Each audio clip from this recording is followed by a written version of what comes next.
On July 19, 1848, the first Women's Rights Convention was held in Seneca Falls, New York. After 2 days of discussion and debate, 68 women and 32 men signed a declaration of sentiments which outlined grievances and set the agenda for the women's rights movement. A set of 12 resolutions are adopted calling for equal treatment of women and men under the law and voting rights for women. The first National Women's Rights Convention takes place in Worcester, Massachusetts, attracting more than 1,000 participants. National conventions are held yearly through 1860, except for 1857. Susan B. Anthony and Elizabeth Cady Stanton met through their mutual friend Amelia Bloomer at this first convention. In May of 1869, they formed the National Women's Suffrage Association. The primary goal of the organization was to achieve voting rights for women by means of a congressional amendment to the Constitution. Elizabeth Cady Stanton is a role model for all women. She fought for women's suffrage and women's rights.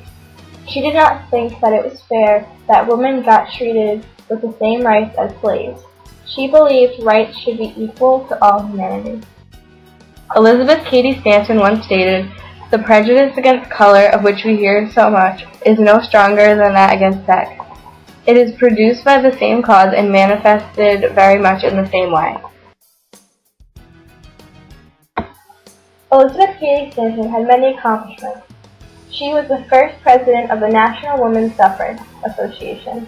She drafted the Seneca Falls Declaration. She also has written for periodicals and has co-authored The History of Women's Suffrage and the Women's Bible. Susan B. Anthony founded the National Women's Suffrage Association in 1869 with lifelong friend Elizabeth Cady Stanton. Together they worked for women's suffrage for over 50 years. She published The Revolution from 1868 to 1870, which was a weekly paper about the women's suffrage movement. She led the only non-violent revolution in our country's history, the 72-year struggle to win women the right to vote. Susan B. Anthony was the first person arrested, put on trial, and fined for voting on November 5, 1872. Unable to speak in her defense, she refused to pay $1 of your unjust penalty. She founded the International Council of Women in 1888 and the International Women's Suffrage Council in 1904, which brought the international attention to suffrage. She complied and published The History of Women's Suffrage with Elizabeth Cady Stanton and Matilda Jocelyn Gage. The National American Women's Suffrage Association held many protests to earn the right for women to vote.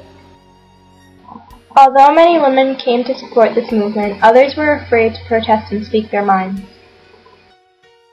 After campaigning, protesting, and raising awareness for women, they were finally granted the right to vote. This happened on August 18, 1928, when one man named Harry Byrne changed his vote in the Tennessee state legislature from nay to A, and Tennessee became the 36th and final state needed to ratify the 19th Amendment enfranchising women. This shows that women can be persuasive and persistent.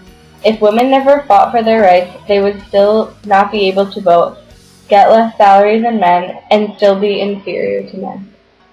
The achievement of women having equal rights would not have been possible without the outstanding leadership skills of Elizabeth Cady Stanton and Susan B. Anthony.